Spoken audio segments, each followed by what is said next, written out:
Live from multiple places all over the world. Well, primarily Seattle and Kitchener, Ontario. We are the TrollbloodScrum live. This evening, we're running a bare bones crew. We've got someone who's not normally on this continent actually here with us today. We've got Mike joining us from Seattle. Hey man, hey Fraser, how's it going? And you've got myself, Fraser. I'm hosting today because Matt is prepping for lock and load. Dallas is home with a cold, and Danny's in bed asleep. So it's we had too much important news not to podcast this week. So we're going to get right into it. Actually, we'll do the bookkeeping, which I normally talk about anyway. So we do have a Facebook page. We're up to just under 700 likes. We post all sorts of interesting things. And I don't know if you noticed this, Mike, but I think we were the only ones that posted some of those new design photos because apparently Privateer Press accidentally deleted the units one. So no one got to see the Bears or the Northcan Raiders or any of those cool models because we got a lot of views on that, much more than we normally do. So I went back and took a look and realized they're there. So we occasionally see some cool stuff on it, but I don't want to speak too much about those things because that's actually spoiling the rest of the episode. So, Twitter, we also do stuff on Twitter, and the Battle Reporter. So the Battle Reporter's had a couple updates recently. We've added the new stuff we're about to talk about, as well as there's been about 4,000 tournament results dumped into it from the fine folks at Tiebreaks. We have a connection with them where they'll start dumping in all the games that they get reported directly into the Battle Reporter, so you'll be able to see some of the results there. Also, this really cool new feature, which I think I talked about before, but I'll say it again. When you click on the scenario when entering your game, a little thumbnail of all the scenarios come up. So if you don't remember what the name of it is, you just look for the picture that looks right. So it makes it that much easier. So you don't have to know what the name of it is. Just, okay, it's the two circles with the zone in the middle. So, and make sure you report those games. And the ISO or iOS version will be coming out eventually. We have to bug Ziggy Qbert about that one because it's still waiting on that one. So that, I believe. Oh, one last thing on the bookkeeping. The Who Wants to Be a War Machine Hordes podcaster contest is currently live for the 4 New Gamers group. So go over to that Facebook page, check out the video, and if you're interested in podcasting, do a little submission video. We're going to get a bunch of new hosts for that show, and if we have too many hosts or too many great people trying to get on the show, we may actually spin off and have 2 or 3 shows. So there's a lot of opportunities for those who want to do podcasting. So that was the news I have. Mike, did you have anything to add? Not really much that I've got to add on my end. But obviously, as most people know, I've been focusing on playing Retribution this year, but I have been looking forward to the Trollbloods CID for the Northkin with just as much anticipation as everyone else. So, Understandably. yeah, very much looking forward to it and excited to have already been jumping in and playing a couple of test games on Vassal. Obviously, Yes, being I've isolated from my regular gaming community as I am at the moment. No, actually, that's one of the things I've never actually had a chance to get into. How do you find the playing it in that format? Do you find like is it fairly intuitive, or do you have to? Is there a bit of a learning curve to start at it? Um, well, it's a bit trickier because it's a little bit different to normal. And obviously, the gameplay is slower because you've got to like type out what you're doing unless you're using voice comms to communicate with the other person, which usually has a negative effect then for like other people who are trying to watch the game. Okay, So generally, I found that more often than not, games are played typing out. Okay, so that takes a bit of time, and obviously there's quite a bit of setup involved beforehand. As you've got to get like all the damage grids and stuff ready that you just fill in as you go through and you play the game. In many ways, the changes of pre-measuring rules actually makes the game easier to play now on Vassal because more often than not, you can just like copy what you're doing. interesting. You can you just like copy a figure, place them where you want to go, check the distance, adjust as necessary. And do you find like when you say setting up the damage grids and such? Is that something you can do? Like you can save a list with all that information, or do you have to set that up every time? You'd have to set it up every time, Uh, unfortunately, but Okay. I've always been intrigued, but I also and out of curiosity, how hard is it to arrange a game? Do you arrange it outside of the system, or is there just people there waiting to play? There's usually a lobby, and you just either you just make a room saying looking for opponent, X amount of points, and Okay. if you want to try to like play a specific, if you want to try to play like a specific scenario, for example, or a particular rule pack, like for example Steamroll 2017, Hmm. then you just put that on there, and the person drops into the game and says, "Yep, need opponent. Yep, okay, cool, let's play," and off you go. Okay. So, so in many ways, it is easier to do. It's in some ways it's easier to try to get a game and organize it than it is to actually get a real life opponent. I guess each area is different. We always have a Thursday night game, so getting games on Thursday night usually isn't a challenge. But I guess during the summer or during high peak times, it would be. I mean, it gives you a fallback. Okay, so let's move into. Normally, we talk about news, and the news is the main section, so we'll skip over that. Did you have any games played you wanted to talk about?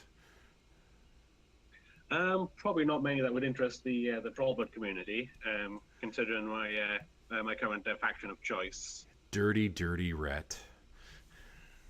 Yeah, well, you got. I said, well, you need to have a break from playing a certain kind of play style every now and then. I Oh find yeah. to try to expand your horizons. Oh, understood. I know people like to they'll try a faction for a year or so and then come back or just try something different. I'm just giving you a hard time, but no, it's but you've had I understand you've had some success though. I think there was you were at the was it was it the Welsh Masters? Welsh Masters, I finished runner up. Yeah, Not too shabby. That was out of 128 players, was it not? yeah, yes, just under 128 players.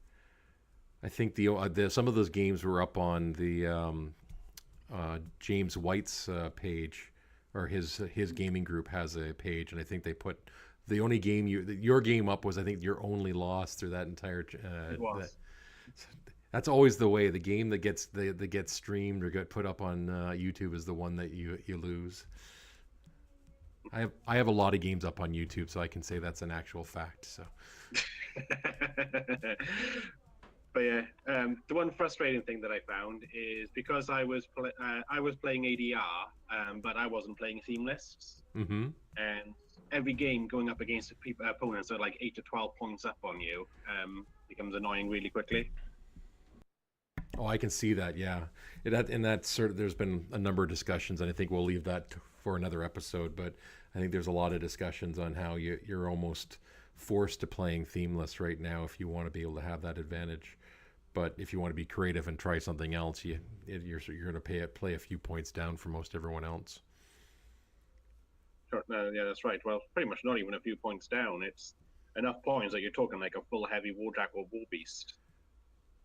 True, So, very true. But we'll and in see. a lot of cases, the restrictions aren't really restrictions. I guess it depends on the list too. I know that there was our local Scorn player was complaining that the theme list that they had wasn't very good. But again, I don't want to spoil the big news for the week, so I have to be quiet until we get to that part. So, actually, one question I've never: are you a hobbyist as well, Mike? Do you do a lot of painting of your stuff, or do you play with gray or primed miniatures? I paint when I get the chance to. I've been working a lot on trying to get some of my red stuff painted. I've made a desperate attempt to try to get the new Resilvast Defenders fully painted before lock and load. Mm-hmm. But I ran out of time after getting 7 out of the 10 done. So Well, it's still better than nothing, right? So I think the only thing I've had on my painting table is I have to turn around and look at my painting table. I think Oh. it's time consuming method. Nope, I think I've. Hang on a sec. For those watching on the stream, are we back? There was a bit of a hiccup. You know? Hello. Here we go. Are we back? Found it. There we go. Are we back? That looks like we're back.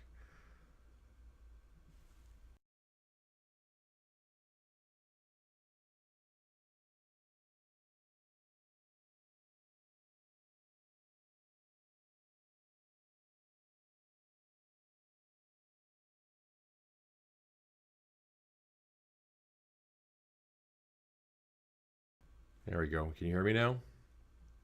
Yeah, that's better now. Yeah. I've had this weird hiccup. My kids install stuff on my laptop, and it every now and then takes a nosedive. So that's the part where Danny will edit, where there's me just randomly going on. So the only thing on my painting table is I've been test painting a warder model, because one of my lists for a team tournament I'm going to has 2 min units of warders. So I had to actually figure out what I want to paint my warders to look like, and then I had to open the box that I was debating not keeping so I can get that 6th warder for my 2 min units. So that's the only thing I've been painting. So, but let us jump professionally into the news. So of course, I don't think we really need to tell people this, but the big news of the week, of course, is Scorn got a second theme list. No, I'm joking. Of course, the news is that. Go ahead, Mike. Yeah, it's prospective theme list from what I've seen looking at it. They said they're still very much up, but yeah. Theme list.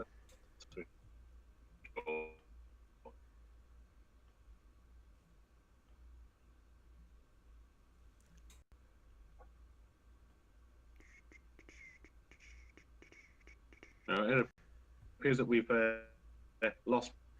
Yeah, Fraser, we've lost me again. I think I'm back though. So I've stopped the stream. I'm still recording. So the people who get to watch this on YouTube afterwards will be fascinated by the professionalism that we're doing here.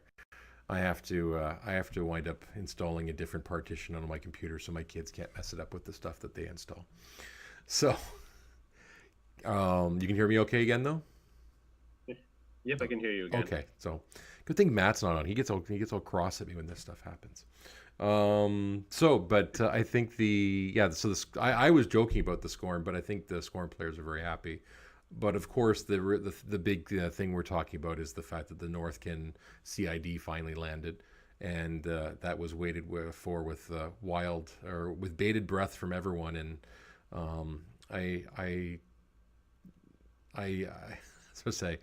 I'm amazed the tolerance of the CID, one of the CID designers, Will Pagani, for the amount of times his name is linked on Facebook. Every post about 5 or 6 times. I mean, the man's notifications just must go insane. And I have to admit, I jumped on that and did a minor post the day of. That started off a whole meme thread trying to get, waiting for him to do it, to publish the stuff on Monday. But we finally got it. It was 31 pages of greatness. I guess 32 if you include the theme list. But I think probably the easiest thing for us to do is just to go through page by page what we were given and what we're supposed to be testing. And so we'll start with page 1, which was Madrak Ironhide. So Madrak 1, they've made, and we'll go through what was the model, the change that was made in our thoughts. So for Madrak, they changed the spell guided hand from next attack to first attack. So the wording now on guided hand says, there's a target friendly faction model gains an additional die on each model's next attack roll or first attack roll. I guess it's neck versus first. Sorry, my bad. Yeah, the only meaningful difference that this makes really is for models with vengeance, because if you try to if you had Fenblades who'd made a vengeance attack and then you tried to cast a guided hand on them, it wasn't their first attack in the turn. But could they not do it also on his feet turn? Because his feet gives him immediately make one basic. You can also apply it on his feet turn if a unit's already attacked, and then you cast it and then pop his feet. Yeah, so I think that's probably the way. If you've got a unit in place that's doing stuff, you pop his feet, you get a different set of attacks, and then those second ones will be will be boosted on the attack roll, so at least gives you a chance to do some more hits. So overall, I think we've had some concerns about Madrak 1, because I don't think anyone's playing, or very few people are playing him. I'm not sure if this is the answer that he needed, but if you're doing the CID, play some games and let them know what you think. So next one, Grim. Did you want to go over what changed in Grim? Yeah, the main thing with Grim is they brought back his Mark II feat. So it's still -3 defense while in his control range. But also, enemy models begin their activation in his control range. They still also suffer the -3 speed. But they brought back the part where the opponents cannot charge, make power attacks, or special attacks. So it really allows his list to try to like alpha heavy. And then even if you're just like a couple of inches away from an enemy heavy, you can and the opponent can retaliate. Yep. And that's it. It's the old Grim yo-yo, right? You move up close, then you pull yourself back.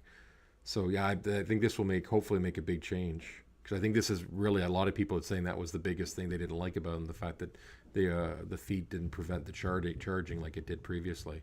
Because previously the -3 speed, anytime you get a speed debuff, it prevented you from charging as well. But that changed with Mark III. Yep.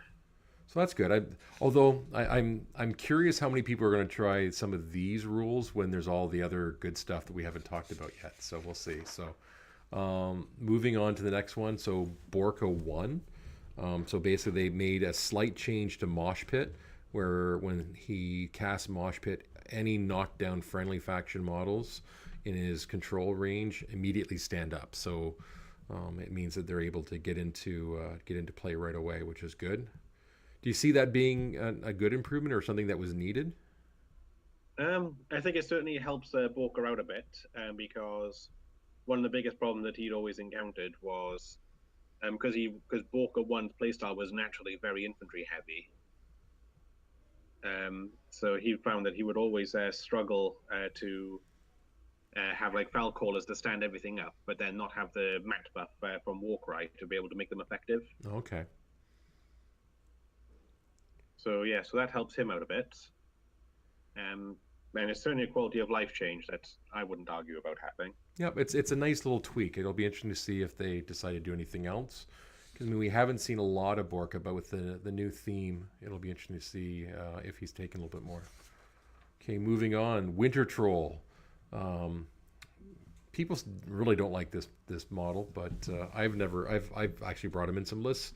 He was part of my Una 2 counter before the fix, or the nerf was done, or the errata back in the winter. But so primarily they added the Northkin title, so he's now a Trollblood's Northkin Light War Beast.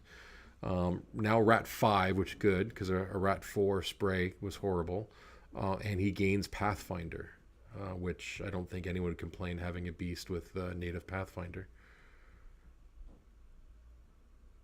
Whereas that's largely a theme that we'll find across most Northkin models now, is that the vast majority of Northkin models have Pathfinder. But yeah, the rat bump for him certainly helps him out.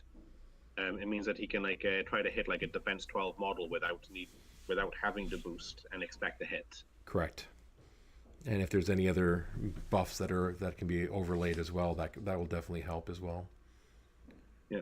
Also, considering the overall cold immunity of the Northkin, a spray that you can just send through your own guys with impunity is not to be underestimated anymore either, especially on a boostable gun. Oh, absolutely.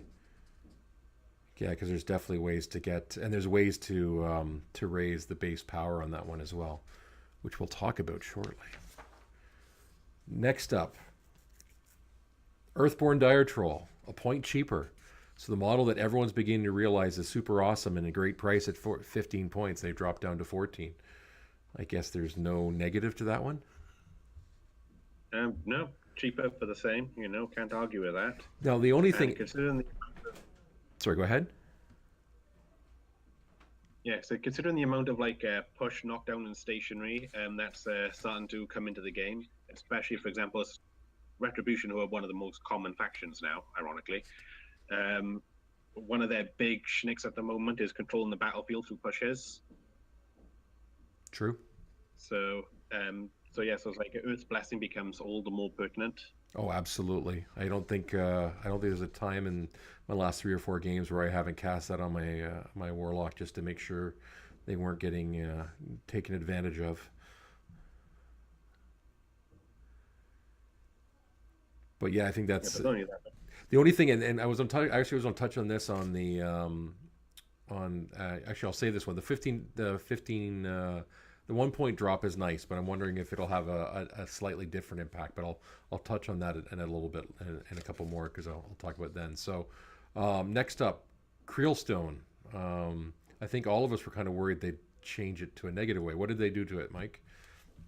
well, they've said quite simply they've given the leader a star action that just means that the model gains D3 Fury points,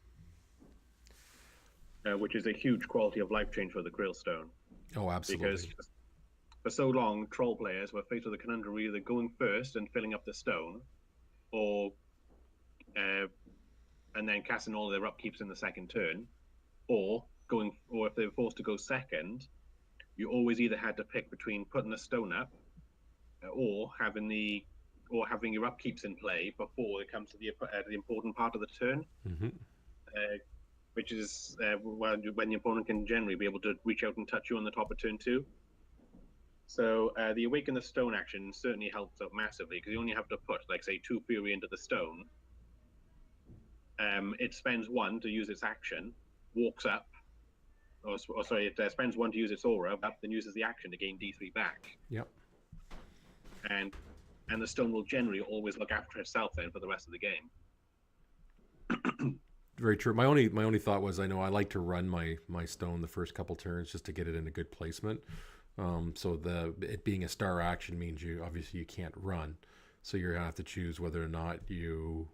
I would almost, at least the games I've played, I would almost try to fill the stone up to begin with, and then run it up the first turn, and then you're right, just have it become self-sufficient after that, just getting that D3 Fury back.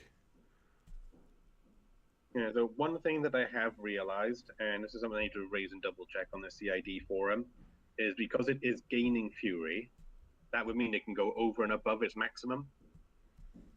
At the start of its turn, it drops down to its maximum Fury. But for example, if you compare it to the Pig Cake Carrier, which top off just says the Bork gains 2 Fury, Mm-hmm. and that's been established that it can put him up to 7 Fury. Interesting. So theoretically, if you have the full stone, you'd be able to max it out at 11. So because you'd have or 7, you could have it at 11 inches because it's 7 plus 4. If you have it at max and then do that as well and potentially get 3 more, you could actually get your stone up to 14. Well, 13 because you'd have to be filled. Well, I typically what I do is I always try to activate the stone, then have the caster fill it back up. So I bring it back up to the max after the stone's been activated, and then you do the top up. So theoretically, you get up to 14 inch. Well, you wouldn't be able to do that because the stone's activation's already ended. Oh, so it's a pulse. It's not a continuous. So if you add the focus afterwards, it doesn't extend it.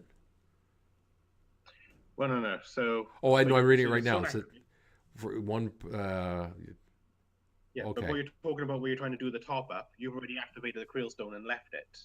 True. Yes. And I'm reading the rule now. So apparently, I've been cheating the last 6 months or so. So to all my opponents, I apologize.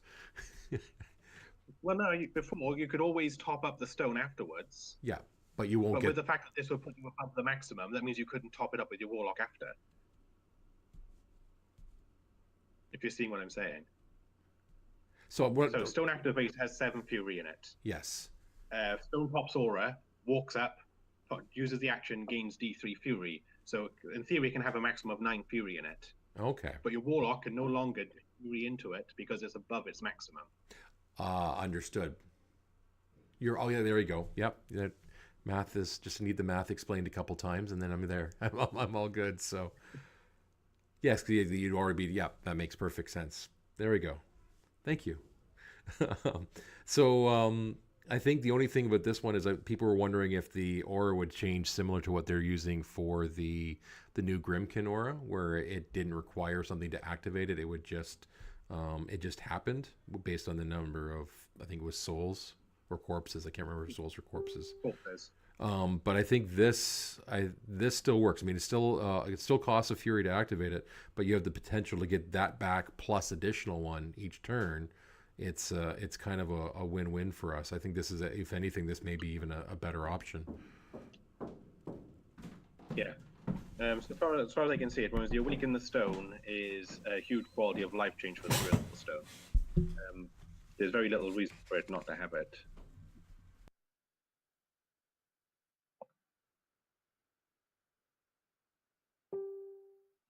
I think I've lost your sound there, Fraser.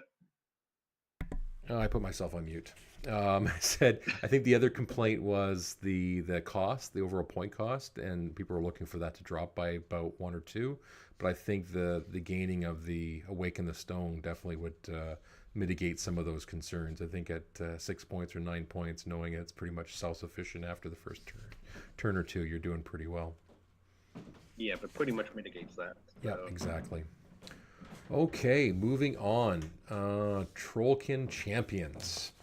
So biggest thing here, only thing here is a drop of cost from I think it was, they were 10 and 16 down to 9 and 15 for the 10, 7, 3. Oh, they were 17. Okay. Well, that is a bit of a drop for the 2 point for the thing. So that's obviously they want to see more champs in the lists. I'm just beginning to understand how good they can be. My only comment, this goes back to the comment about the Earthborn as well, is at 15 points, or sorry, more with the min units, because I don't know if you've seen this, Mike, but at least in our area, we're seeing a lot more min units. I know Jason Flanders talked about that. You bring double min of double minimum champions, double min of warders. At 10, when the minimum unit was at 10 points, that would meet your minimum requirement for in Band of Heroes to be able to get a free model, that 20 points. Because you've dropped it down now, it's actually going to skew the point costs on the models when you're playing this in Band of Heroes. So I'm not sure if that was something they did intentionally. So it's one of these cases where I'm glad I saw the max unit max number drop. I'm not necessarily sure I'm happy with the min unit price dropping. I'm not sure if it was it may not have been intentional, but I can see Privy of Press complaining about a way to like game the theme lists. Mm-hmm. Whereas personally speaking, when I looked at Band of Heroes, I always built it as max champions plus 1 sorcerer anyways. Oh, okay.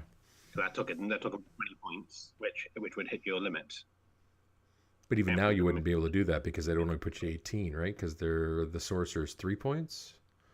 Yes, so now you can't do that anymore. But so I'm just again, it's just an observation based on the way the other lists have been going. But I think seeing more champs on the table with those, and again with Scaldi giving them the Northkin ability, they'll be able to receive some of the buffs that are available through the Northkin theme and the models. So more champs is a good thing. So Trollkin Long Riders, what do we have happen there? Not a huge amount really. They gained +1 armor. Yeah. So they went up from armor 17 to armor 18, and that was their only change. And I think you mentioned in the chat we have with the host that wasn't really what we were looking for. What do you think we need on this model to improve them a little bit? Well, the problem that Long Riders have is their threat range. They got an 11-inch threat, which you've got to bear in mind which we'll come to later.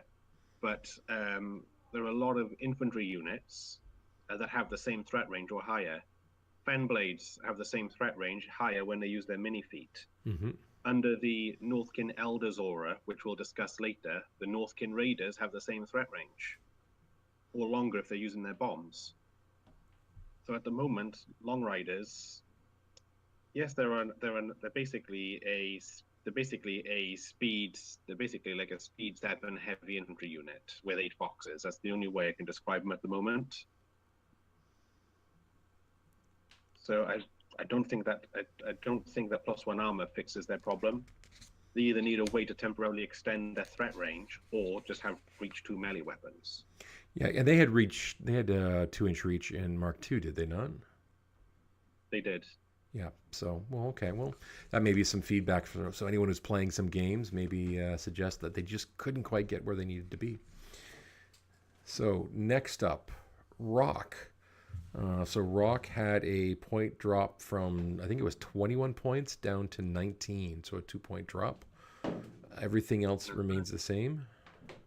Except that he's also a Northkin model. True. I thought he would. Oh, I guess they don't call it out, but yes, he's now a Northkin model as well, which makes sense because he's Borka's beast and he's a Northkin as well. So, see, Rock's one of those guys. I haven't had a reason to play him. I don't know if you had much experience playing with Rock. A lot, because Rock is always in my Do Me 2 list. Ah, okay. Now, because I always had Rock in my Do Me 2 list, Do Me 2, I always had to play out a theme. However, that is now going to change, but we'll discuss that as we move on. We keep hinting at things, which spoilers for later. Okay, well, we'll move along, and we'll go on to Borka 2. Now, Borka 2 is sort of, I think there's a lot of players. Sorry, what's that? I said Borka 2's had a lot of work done to him. Yes, but Borka 2's actually had a lot of people asking for work to be done for him. I think a lot of people really wanted to try to make him work. We talked about him about a year ago, right after Mark III launched, and tried to have a go. Didn't have much luck. I think a lot of people have looked at him, tried it, and just tried to put him back down again. So you're right. He has had a lot of work. So I don't know if you want to run through the list. Sure, and there's quite a lot that's happened. So first of all, his field marshal has changed. His field marshal before used to give every model in his battle group cold immunity. Now it gives every model in his battle group cold immunity and their Northkin models, which is very relevant because what that means for him is he's now also gained Attuned Spirit, which means that he can cast the Animus of any Northkin in his battle group without spending Fury. Once per activation. So he's not only because there's a lot of synergy that we'll talk about later on with Northkin models, will naturally impact the game. But what has also changed is that Fury efficiency for him, for a Warlock who always struggled with his Fury. And then because they want him to be like a very upfront, close combat style of Warlock, they've also given him Defiant Rage. So if he's damaged by an enemy attack, he gains +2 strength and armor for 1 round. So he's got that. Also, his mount. His mount used to have crit knockdown. Now it just has automatic knockdown, and it still has trash. Very nice. So generally speaking, if he hits with that impact attack, it's a Weapon Master power 14 hit. And then finally, they've also changed Snow Shroud. Whereas before it targeted a single unit, gave them cold immunity and concealment. Now it just affects his entire control range, doesn't give cold immunity anymore, but gives everything in his control range concealment. So it's basically a non-upkeep Fog of War.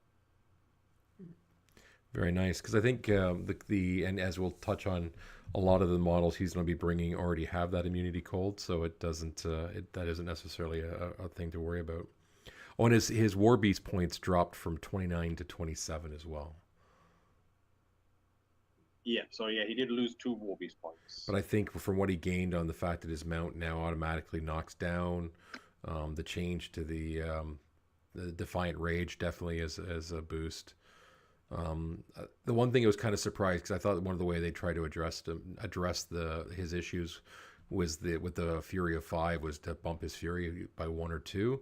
But I think the Attuned Spirit, being able to use the Animus of Northkin War Beasts in his battle group without spending Fury, that's a good way to help mitigate that concern. Very true.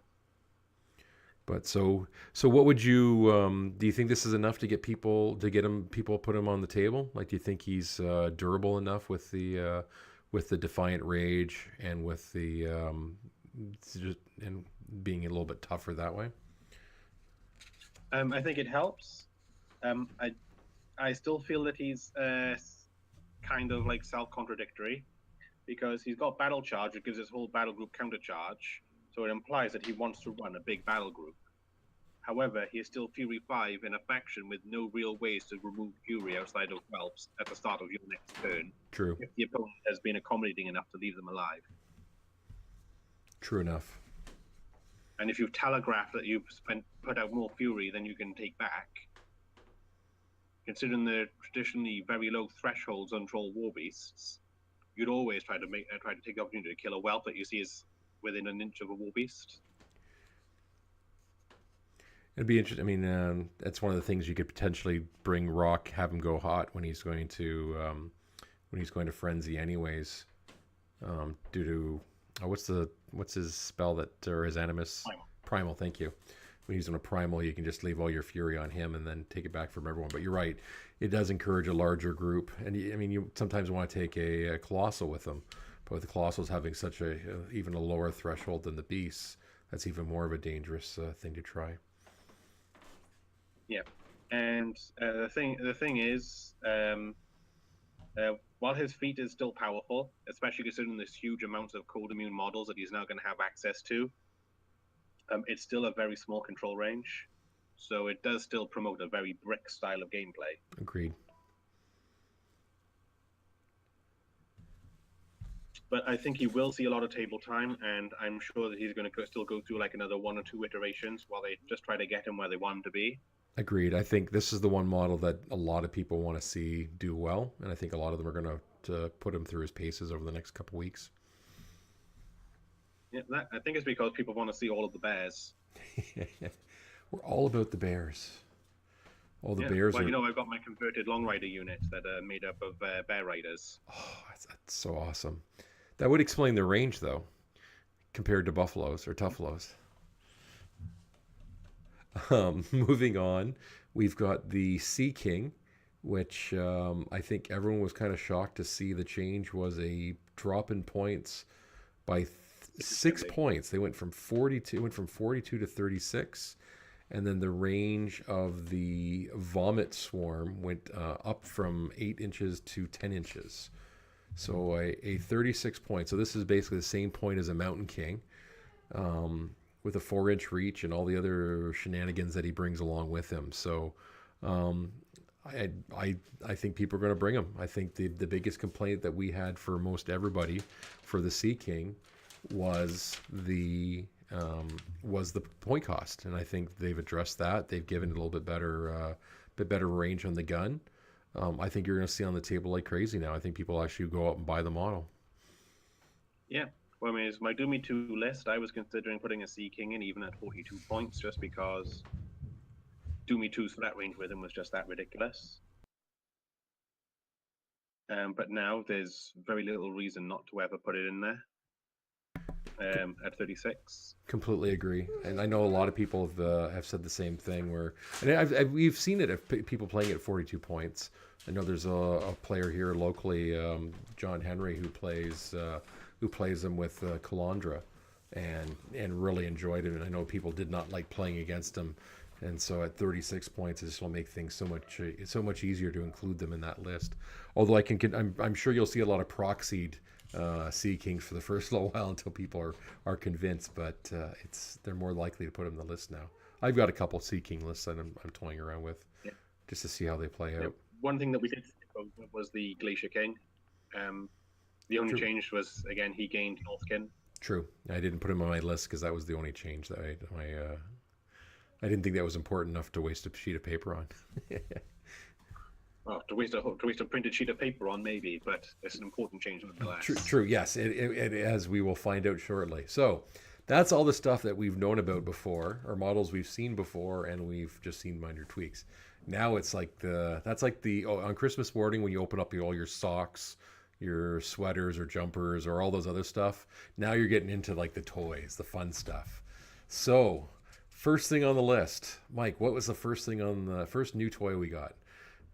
The Troll Basher. So the Basher is a budget axer essentially at the moment. Yep. He's 8 points instead of 10. He's still speed 5, match 6, still defense 12. He has lost a point of armor compared to the axer. He's only armor 16. Same damage boxes. His animus is Icy Breath, costs 1 with a range of Sal. The spellcaster gains Chiller for 1 turn. While within 2 inches of a model with Chiller, enemy models without cold immunity suffer -2 defense. So he can effectively be matched 8 against something that's not cold immune. which can be better, especially if compared to if you have the boost. Like for example, the the Angelius and the Wolves of the world. Yep, exactly. He's got immunity to cold and Pathfinder, and regeneration. We know it, we love it. Yes. Unless you're a gargantuan, you're not going to not see it. Yeah, exactly. And then his weapon is a heavy mace. It's only range 1, so he does lose a point of threat range compared to the Axa. Same power at 14. It's got beat back, and it's got critical stagger. So when he crits you, you lose your initial attacks and cannot make power attacks or special attacks for 1 round. So he's cheaper than the Axa. I know that a lot of people have already been talking about how, even though how he just feels that he's not going to be doing what they look for. And I know that they've already been talking about giving him like just a power 12 offhand punch attack. So to help make it more appealing, versus put him in like a middle ground between like the Axa and, for example, the Night Troll. True. Who's got 3 initials. Yeah, having that second initial would help. I think it will do. I said the Basher is. I like the Basher. Because especially just because he's a Northkin model, the amount of synergy that he's going to get with the rest of the stuff now, as we start talking about the support elements, is going to be huge. Correct. And do we have much with beatback? Because I was thinking some play. If you get a couple of these guys and you place them right, you can beat back. Can you beat back more than once? Yep. Every time you hit a model, as long as it survives the attack, you can push it 1 inch directly away. So you can almost help. You can almost help move things out of the way to clear some lanes with that if you can get a couple good attacks in there.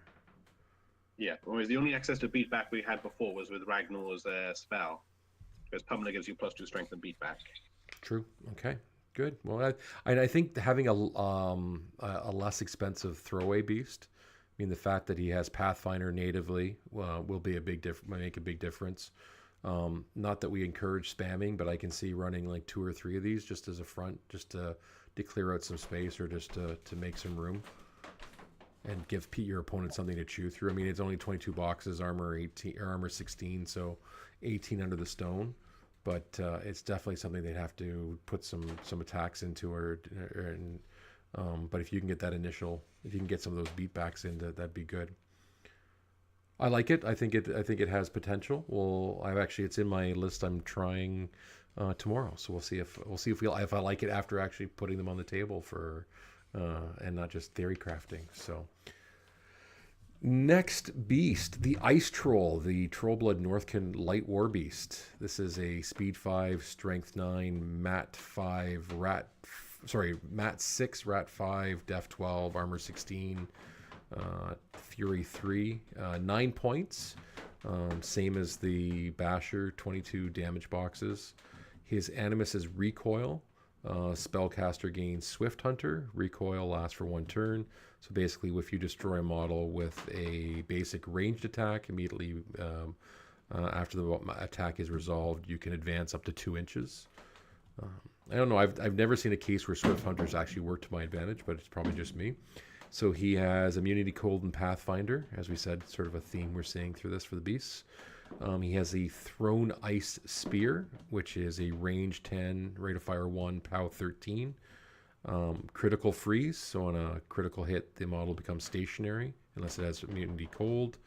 And it is thrown, so apply any modifiers to this model's strength to the power of this weapon. That is something that is very relevant in what we're about to talk about shortly. And the one thing I didn't notice until just recently, the Ice Spear is also a range 2, so it does have a full reach, which I hadn't seen the first time with the power and strength of 13. And it has critical freeze as well. So, yeah, whereas I'm a massive, massive fan of the Ice Troll. It's a cheaper, better impaler. Agreed. No, it's the only way I can describe it. I mean, you're giving up the knock, or you're giving up the slam. I mean, you're getting a crit stationary rather than a crit slam. I don't know how many games I've won because I've managed to slam something with the impaler into its Warcaster in behind and knock it down.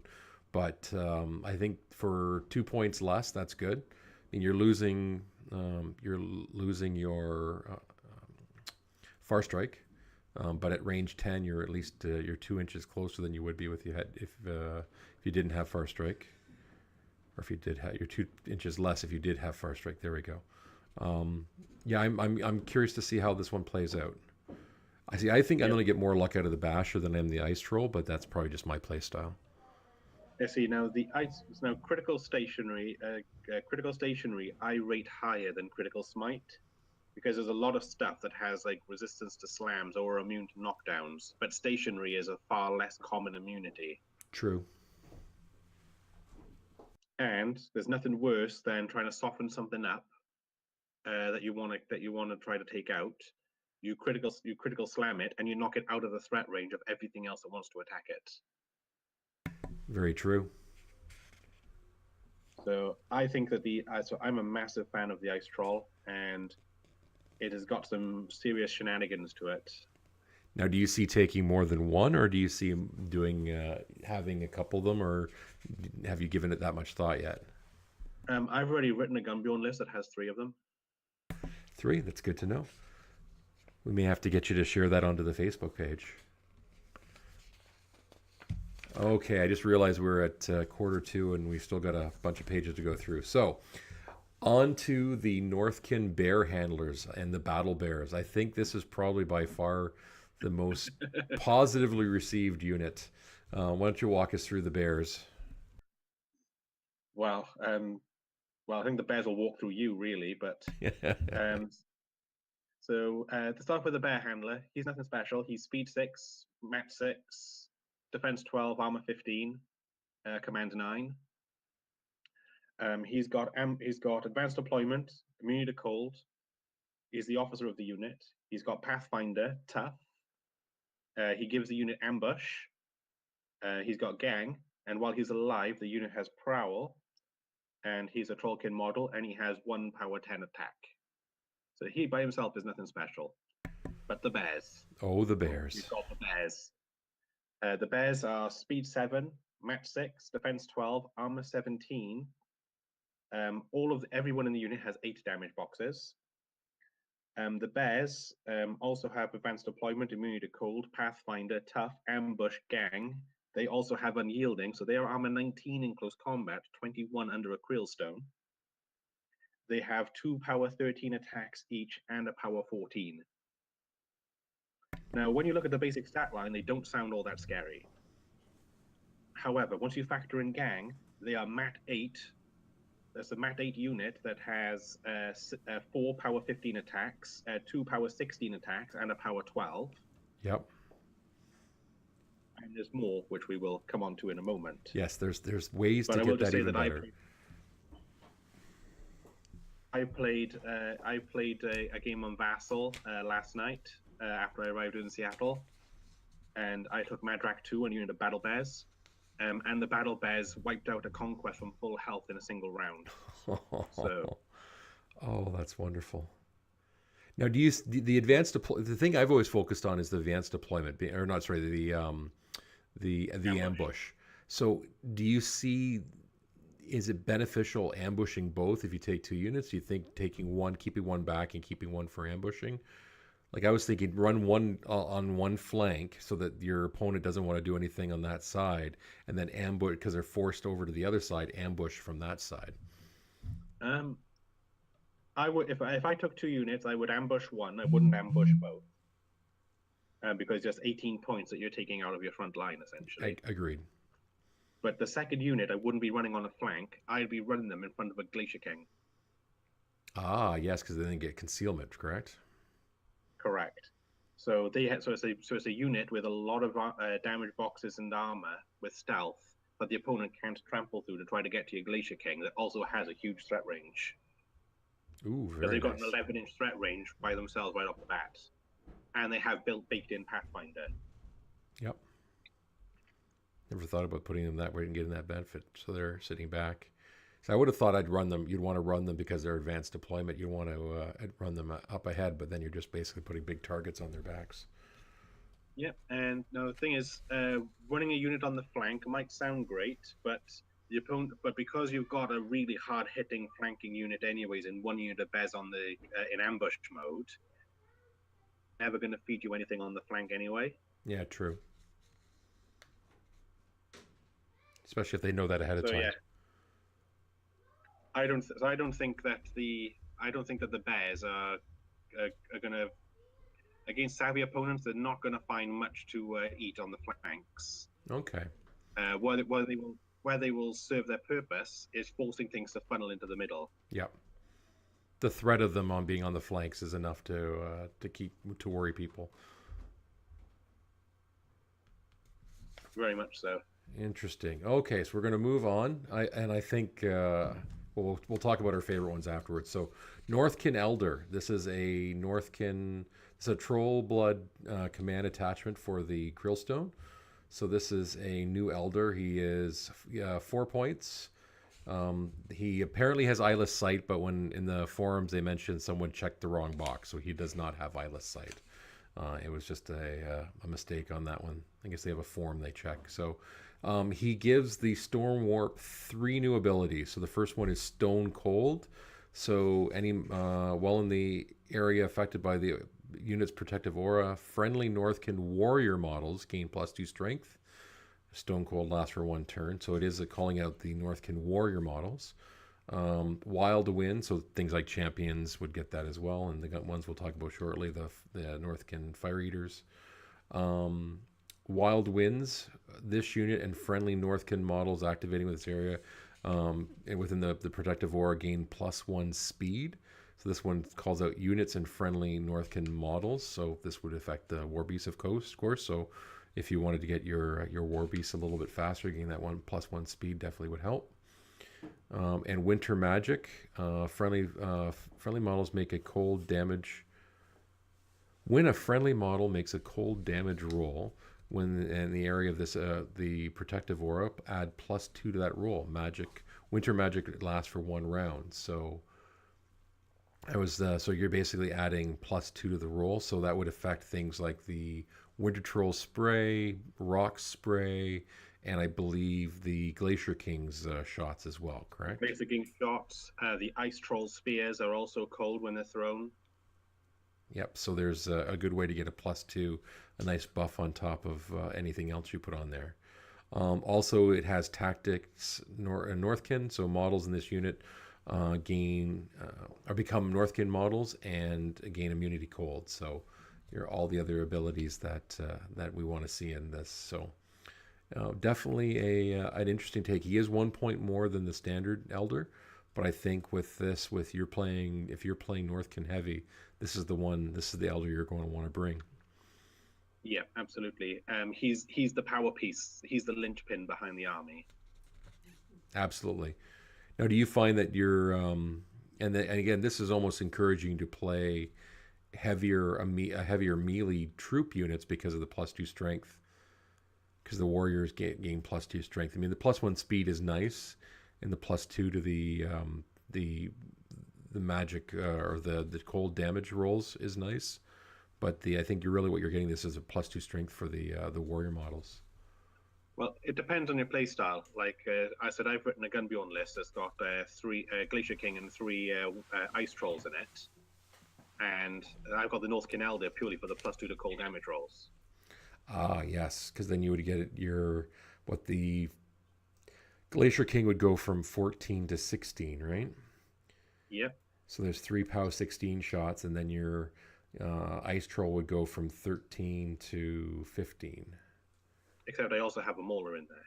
Yeah, so you get +3 strength. So we also got 3 boostable power 18 shots with critical freeze. Yep, that would be something. That's a thing. Yeah, so this is I think we're very happy with this as an alternative we can take. Okay, next, the Pig Lookouts. Why don't you walk us through this one, because this one I'm not convinced on. The Pig Lookouts, they only come in 1 unit size of 6, and they're 10 points. It's a pig unit with ambush. They're speed 6, mat 4, rat 4, defense 13, armor 12. So they've got advanced deploy, immunity to cold, pathfinder, tough, ambush. They've got mark target, which I think is supposed to be their big selling point, and they got prowl. They got range 10, power 11 rifles, and power 8 hand axes. I'm also not hugely sold on them. I can see like the sheer number of stuff with ambush and the fact that they're a ranged unit with ambush, but they are rat 4.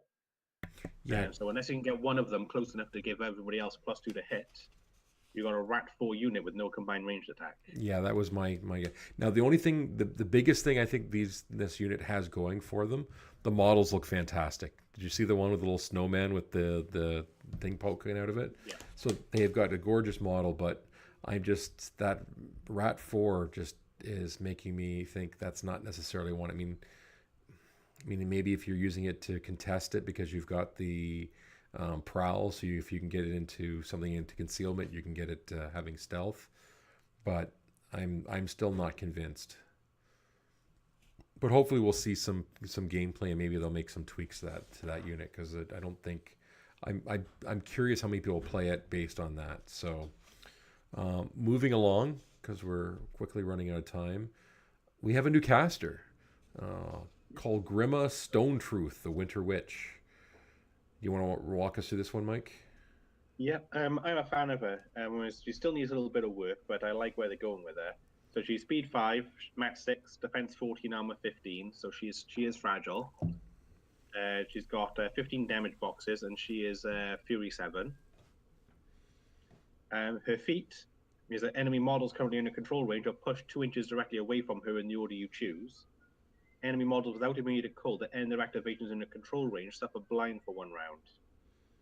Now, there's a couple of issues at the moment in regards to her feat, because the problem with it is suffering blind after you've ended your activation is, generally speaking, not really going to hurt an opponent all that much, because, yeah, their models will suffer -4 mat in defense, and cannot run, charge, or make slam or trample power attacks, and cannot make ranged attacks, but they've already done all of that.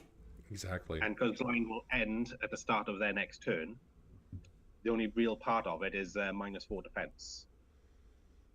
So realistically, it doesn't need, the feat needs work.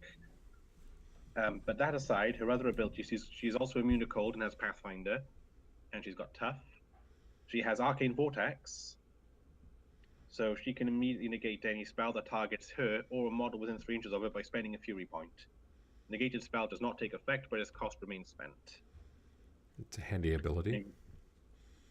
Yeah, but it's a powerful ability, and she's also has Dark Power, so she gains an additional dice on all magic attack and magic attack damage rolls, discarding the lowest on every roll. So really good when you consider her spells. Yeah, so absolutely. Before that, she's got a power 10 knife. It's got blast, so she ignores spell buffs to defense and armor, and it has automatic dispel. So if she hits something, all spells and animi on it immediately expire. Something's probably gone very wrong. Yeah, exactly. And then her spells, she's got Cursed Fate. So she first thing to know is that she has no upkeeps. Okay, so all of her spells, okay, some of them have a duration. So Cursed Fate lasts for 1 turn. So target model unit suffers -2 defense, and any damage roll resulting from a direct hit that fails to exceed armor automatically inflicts a damage point. So it's anatomical precision, basically, for all attacks that hit a model. Interesting. She's got Freezing Mist, so Cursed Fate costs 2 and is range 10. Freezing Mist costs 2 and is range of control and lasts for 1 round. She can place a 3-inch AoE cloud effect completely within her control range. While in the AoE, models without cold immunity suffer -2 to all attack rolls, and the AoE remains in play for 1 round. Now, there's a lot of combinations that you can do with this. First thing that I've seen people do is they will set up, and the most common one is they will set up like just a wall of clouds. Yep. So that will Signar does it all the time. Asphyxius 2 does it a lot because he's got the corrosion clouds. So basically, it allows you to walk an army up without threat of range damage on the way in. Mm-hmm. So it's quite a powerful feat. Put it right into the middle of like a battle engine's base, because a lot of battle engines lack the movement to get out of it, and so their ranged output will be significantly reduced. So it's a great spell. Yep. You also got Frost Hammer, the same cost 2 spray 8 spell that Borka 2 has. Except obviously that she's Fury 7, so she can cast it a lot more and a lot more accuracy. Absolutely.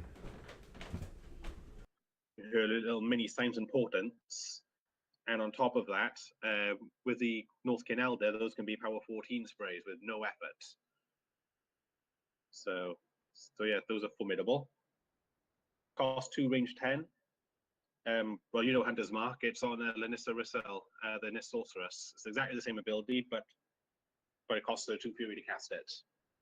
So you can charge or slam a model affected by Hunter's Mark without being forced. And any friendly model that charges a model hit by Hunter's Mark gains +2 movement. So what do you so see? she's got a lot going on for her. Yeah, oh, absolutely. Now, do you see her being a beast heavy caster? I mean, with a Fury 7, she'd able to do a little bit more of that, or do you see her doing troops, or just a combination? I see her as a combined arms force because she'll be moving up the power players like Rock, so the power pieces like Rock, Earthborn, Mauler. I said all of like the hard hitting pieces, especially like the bears, for example, will be behind a wall of clouds where they can't even be shot or charged in the first place. Unless you're up against something with tricks to get around that, such as Mage Sight or Eyeless Sight, True Sight, that sort of thing. So unless you're up against a caster that has something like that, then you're walking up with impunity. And yeah, so I can see her running a combined arms list. That's where I see that she's going to go.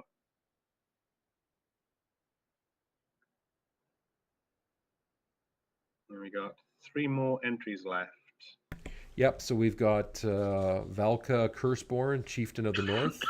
He's our new Northkin Trollkin solo. So he's Speed 5, Strength 8, Mat 8, Rat 4, Def 12, Armor 10, Armor 17, Command 10. He's a character, 6 points, 8 damage boxes, has immunity cold, Pathfinder tough, has counter charge. So any models ending their activation within 6 inches in line of sight can immediately charge it. Feign Death, model can not be targeted by a ranged or magic attacks when knocked down.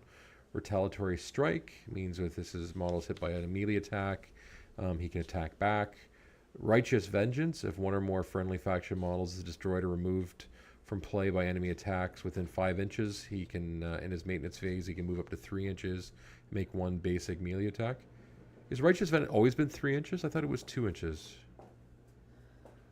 Say again? It was Righteous Vengeance is the Righteous Vengeance move. Has it always been 3 inches? In Mark II, it used to be a full advance. In Mark okay. III, it changed to a 3-inch advance. Okay, and then he's got Unyielding as well, so he, if engaged, he gets +2 armor. So he has 2 rune axes, both POW 12. He is magical, which is nice, and he is a weapon master. So I think we've gotten a fairly good character solo here, I would say. He's good. I'm not sure. I wouldn't pay 6 points for him. Now, obviously, when we talk about the theme force, he's included for free, and you can take free solos there for certain point threshold. So Correct. I would drop him in there as a free solo. Yeah, but I absolutely. wouldn't pay 6 points for him.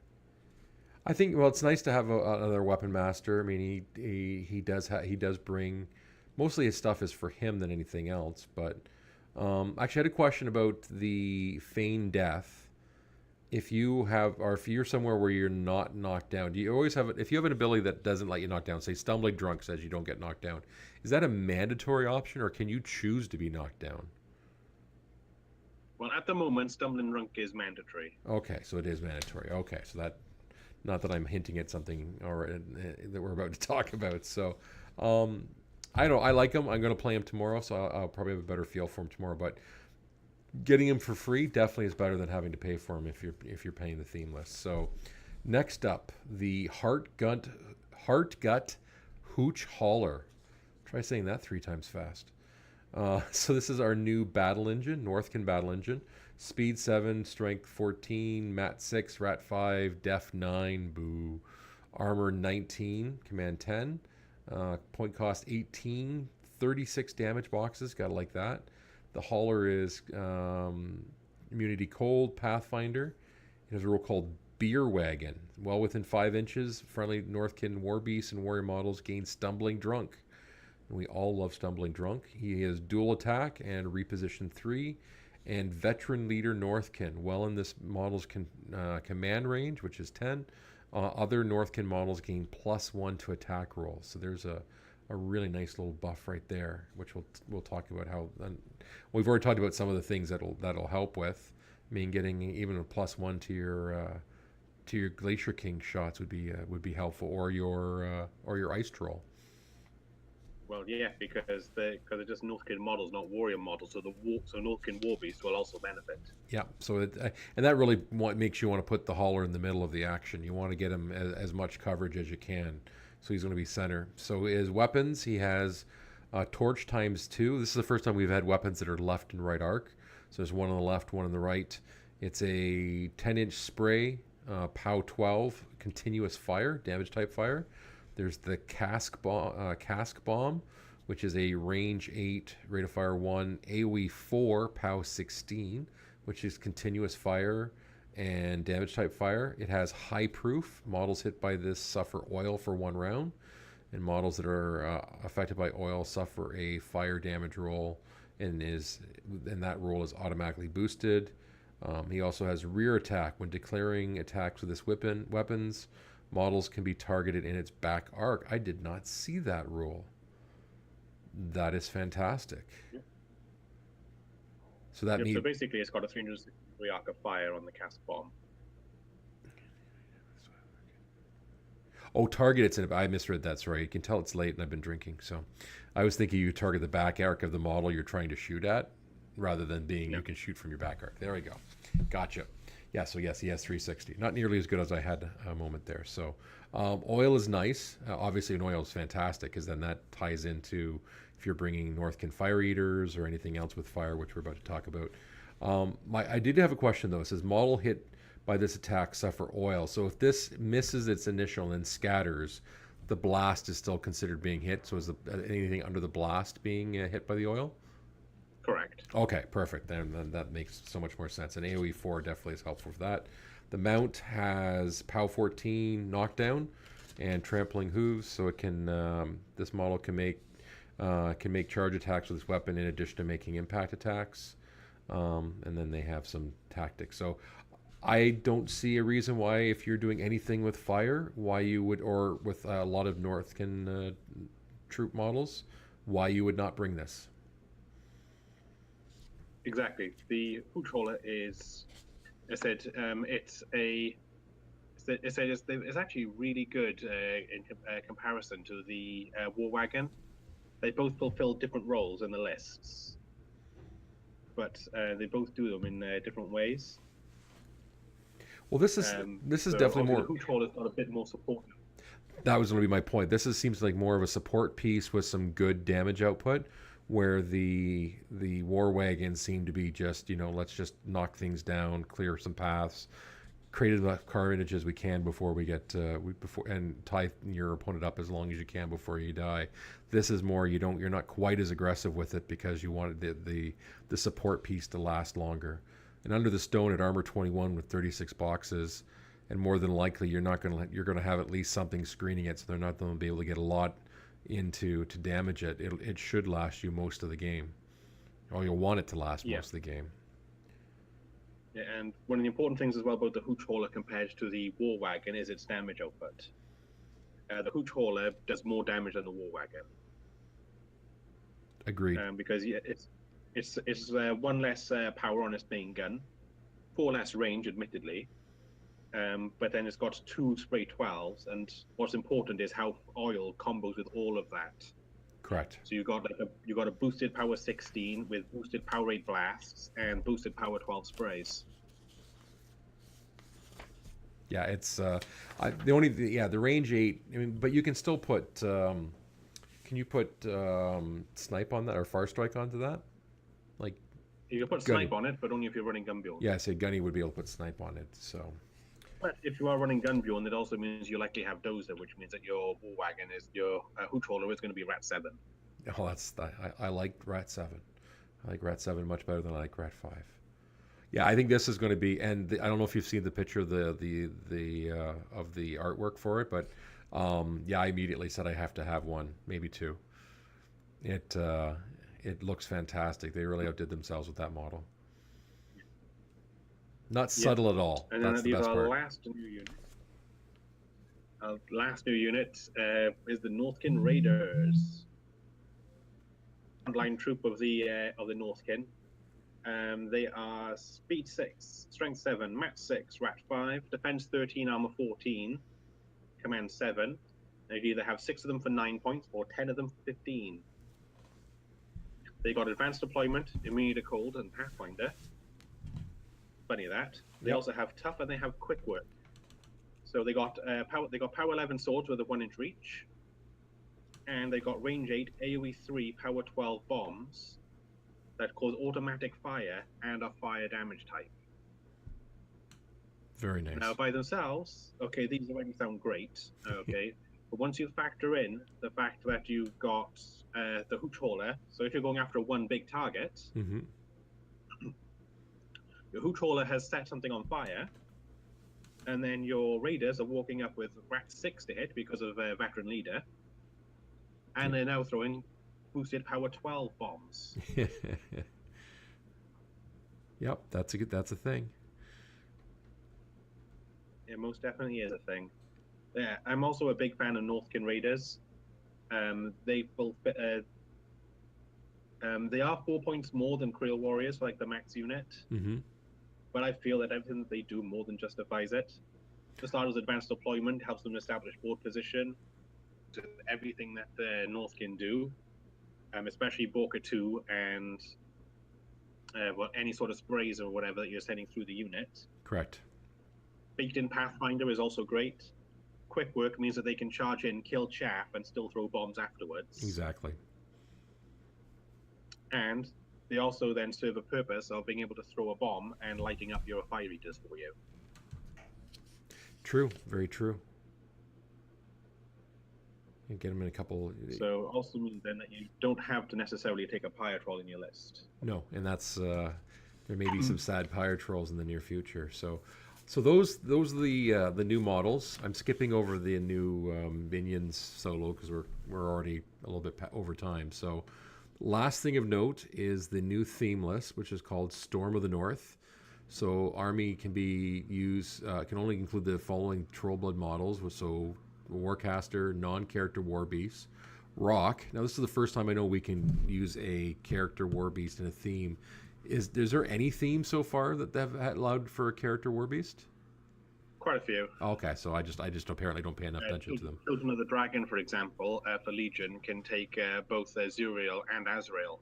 Interesting. Okay. Well, apparently I need to look at other armies theme lists. So, Long Rider models and solos, Northkin models and units, up to one Trollblood champion or Trollkin champions unit, Curlstone Bearer and Stone Scribe units, Fellcaller hero solos, Trollkin Rune Bearer solo, Troll Whelps, and the special rules are for every 20 points of units and battle engine. That's important. You can add one Northkin command attachment or medium base solo to the army free of cost. Free command attachments do not count towards the total point value of the unit when calculating the bonus. Warlocks in this army can upkeep spells on Northkin units models without spending Fury. That is huge. Being able to basically have all your upkeeps out and not have to worry, as long as they're on a Northkin unit, not having to pay for them. That is fantastic. And lastly, you gain +1 to your starting roll for the game. Which, if you're anything like me, you'll never get that. That never comes into play. I always roll 1s and 2s. My opponent always rolls like 5s and 6s. But it's nice to know it might happen. I might live the dream and have that happen once or twice. So what do you think about the theme? As you said, the free upkeeps on Northkin models and units is the big advantage here. Now, ironically, as I said, Colgrima doesn't have any upkeep spells at all. Yeah. And Borka only has one. So as far as the actual Northkin Warlocks are concerned, there's not many upkeeps, but there are several warlocks out there that we have that do have quite a large number of upkeep spells. Yeah, my first thought was Horgel 2, because Horgel 2 is always so fury starved. And now with the improvements to the stone and that ability, you bring him in theme and bring a bunch of fire stuff, you're going to have lots of fun with that one. Very true. Very true. Especially because it means that as long as you're putting Firestarter has to go on a model in his battle group. As long as it's a Northkin model, Yep. like for example, Glacier King. Yep. Which I always think you should have a Glacier King in his list, anyways. But largely because he was my counter 2 and a 2 at the time. But okay, yeah, he was mine as well. And then Infallible Resolve, you can put that on anything, but the Battle Bears, so there's nothing like Armor 19 Battle Bears, 21 in close combat, 23 under the stone. Oh, that's so good. Oh, that's beautiful. So you got that. One of the other big benefits is because he's got those 2 spells he can upkeep. So the only one you'll ever have to pay for is Solid Ground on himself. Correct. So it's a huge play style change for him, where he goes from having 3 fury to play with every turn to 5. Yep. And actually, quickly, I the list I've come up with, which I'm hoping to play tomorrow, is Horgel 2, and we don't encourage spamming, but 4 Bashers, the new character solo Valkyr Curseborn, who I'm getting for free in theme, the Creelstone, a Min Creelstone with the new Northkin Elder, the Elder's free. A max unit of the Raiders, 2 units of the Battle Bears, the Hooch Hauler, and a max unit of the Champs with a free Scoldy Bonehammer. So that's what I'm trying out tomorrow to see how Horgel works in that theme list. So I'll let everyone know next week how it worked out. Yeah. One thing that I think is worth considering, especially when you're talking like Northkin Raiders, because he loves fire all the time. But one thing that would make the Raiders sad is if they come across something that's like incorporeal. Because one thing you may have noticed is because with the Northkin Elder you lose Spirit Chaser, so True. And trolls aren't known for having a huge amount of magic weapons in the army. Yeah, I think So one of the things is Valka magic. Valkyr's axes are magical, and besides that you've got Rock with his magic. Mulg with his magical club. And then you've got the Rune Bearers, not the Rune Bearers, sorry, the Rune Shapers. Yeah. And outside of Warlocks and your spells, that's your magical weapons and trolls. True. So one thing that I think will help out, and that I would definitely consider putting on Northkin Raider unit, would be a Trollkin Sorcerer. Ah, true. Because at that point they gain magical weapons. Sorcerer also gains advanced deployment with them. And he's 3 points, so that's not really a bad cost. Now, do the bombs become magical as well, or is it just the melee? Well, yes, because his spell just gives all weapons on the unit become magical. Okay, I wasn't sure if it was just melee or if it was all weapons. Interesting. All weapons. Interesting. Okay, well, I think. Did you have any closing thoughts you wanted to share before we wrap this up? Well, the only real thing is just to encourage people just to get as many games as you can in and keep the feedback rolling in on the CID forum. Because it doesn't matter if it's good feedback or bad, then whether something is not powerful enough or too powerful, then keep the comments rolling on the forums. Just like, in all honesty, at the moment, I think the Bears are too powerful for their 9-point tag.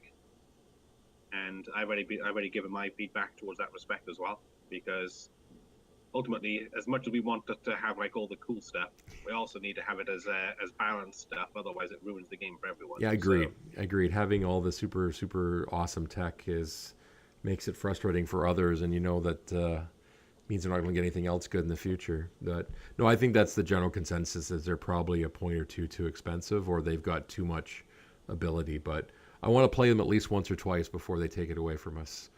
But to your point, yes, get out there, play the games, report the games. Once you're done reporting them there, just throw out your results to us on the TrollbloodScrum Facebook page, because we're kind of curious see how people are finding it. If you're not reporting your games, which you should, but if you Then shame on you. then shame on you, exactly. I haven't reported any of my games because I usually figure the model isn't doing what it's supposed to because of my play ability, not the actual model. But I'm going to report my games and also report into the battle reporter too, because that's always fun. But shame on you, Fraser. Yes, shame on me. On that note, thank you for listening to another episode of TrollbloodScrum. And actually, for those who have stayed to the very, very ending, we have a special guest next week. We're being joined by the one and only, the harassee of the Facebooks. We've got Will Pagani joining us next week to talk about the Trollblood CID. So make sure you listen to that one. And on that bombshell, this is Trollblood Scrub signing off. Oh, I stole Matt's tagline. How's that? He's going to be all cross.